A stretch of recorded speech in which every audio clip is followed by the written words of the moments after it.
Сәлеметсіңдер ме балалар? Онлайн сабағымызға қош келдіңдер. Дүниетану сабағын бастаймыз. Саяхат бөлімін әрі қарай жалғастырамыз. Бүгінгі біздің бастағалы отырған тақырыбымыз ежелгі қала отырар. Бүгінгі сабағымыздың мақсаты сендер ежелгі қалалардың қалай пайда болғанын білесіңдер. Археологтың кім екенін түсінесіңдер. Ұлы жібек жолы ұғымының мағынасын түсіндіре аласыңдар. Ондай болса балалар, мына суретке көңіл бөлейік. Суретте не көріп тұрсыңдар? Дұрыс айтасыңдар балалар.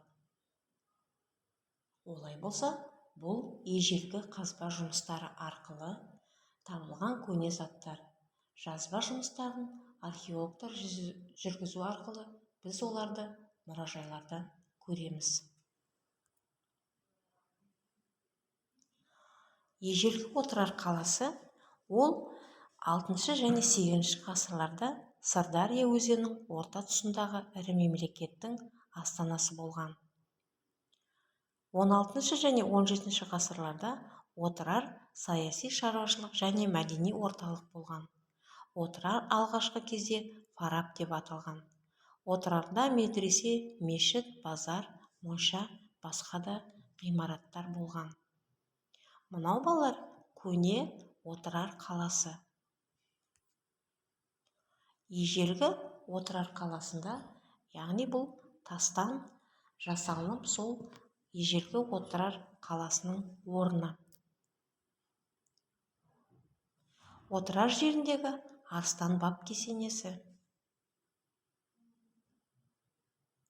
Отырар қаласында Ұлы жібек жолы 7000 шақырымға созылған. Бұл жолмен түйе керуендері Қытайдан Еуропа елдеріне жібек матасын және тағы басқа да тауарлар тасымалдады. Көп жылдардан соң соғыс зардабынан қалалар жойылды. Теңіз жолдары дамыды. Енді қытайлықтар өз тауарларын теңіз жолдары арқылы шығара бастады. Сөйтіп Ұлы жібек жолы тоқтады. Керуеншілерге ұзақ жолдарында демалуға тоқтап, түйелерін тынықтыру керек болды. Бұндай жерлерде керуен сарайлар салынып, саудагерлер тауарларын сақтайтын.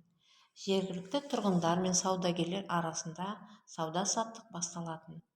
Бұл орындарға адамдар келіп қоныстана бастады. Олар саудамен, қолөнермен, жер өңдеумен айналысты. Осындай жолмен қала пайда бола бастаған.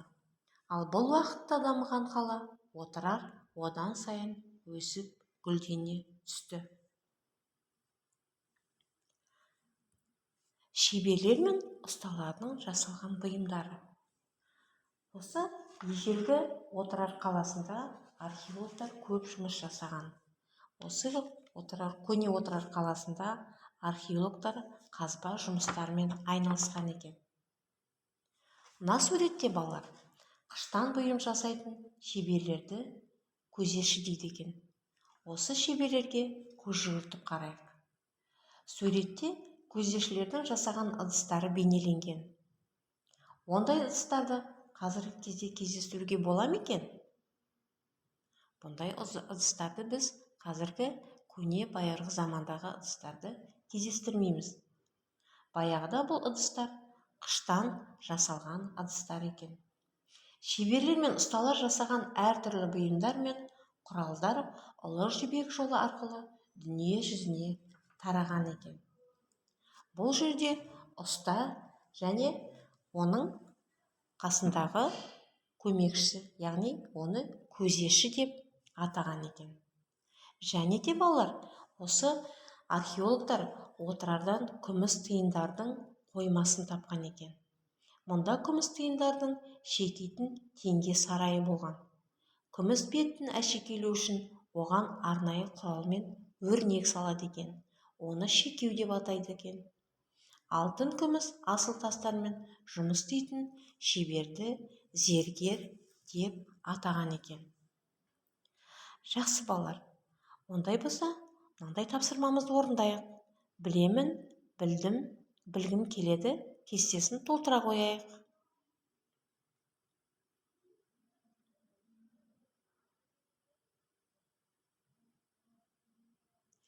Жақсы балалар, осы кестені толтырып болсақ, сонымен балалар бүгінгі сабағымыздың немен таныстық? Сабағымыздың мақсаты не еді? Сабағымыздың мақсатына жете алдық па? Жақсы балалар, ондай болса назарларыңызға көптен көп рахмет. Үйге тапсырма, ежелгі отырар қаласы.